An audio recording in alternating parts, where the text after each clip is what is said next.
ওই মা বাপ নিশ্চিত দায়ী হবে। যে সমস্ত বাচ্চা সারা বইয়া বইয়া বন খান আর সাদওয়ানে বিড়ি খান, গপ মারেন, সুন্দর সুন্দর কথা কন, বিল্ডিং হয়ে গেছে, হ্যাঁ সেরে গেছেন, 3 ফোলা বিদেশ, আর কি তা আখিরাতের ব্যবস্থা হয়ে গেছে তো নাকি? আর কি জমি জমা কিনা লাইছে, রাস্তার লগে জমি কিনছে, বাইক বিল্ডিং হয়ে গেছে, ফুদ বিদেশ, আর কি তা মাশাআল্লাহ, জীবন তো গুছিয়ে লাইছে।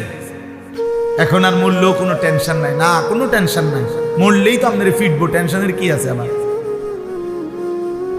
আপনি কিতেন টেনশন করেন, আপনি মরবেন না, আপনি মরলেই না বুঝবেন, আপনি মরলে না বুঝবেন। আপনার 3 ছেলে 1 ওয়াক্ত নামাজ পড়ে না, আপনি মরিয়া না দেখবেন কি হয়।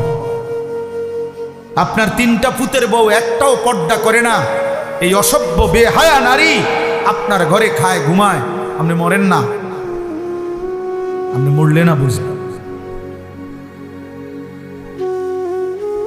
আপনি মরলে বুঝবেন। আপনার ঘরে খায় ঘুমায়, আপনার 18 বছরের অসভ্য ছেলে সারা রাত আপনার ঘরে মোবাইলে উলঙ্গ ছবি দেখে, কোনোদিন ফজরের নামাজ 5 ওয়াক্ত নামাজ পড়ে না, আপনি মরেন না, আপনি মরলে না বুঝবেন জাহান্নাম কাকে বলে, আপনি মরলে না বুঝবেন। আপনার টাকায় টেলিভিশন কিনা দিয়া গেছেন, আপনার টাকায় বিদ্যুৎ বিল দিয়া গেছেন মরণ পর্যন্ত, আপনার টাকায় ছেলে মেয়ে জিফুত আজকে নাফরমানি করতেছে, সব ব্যবস্থা আপনি করছেন। আচ্ছা মরেন না,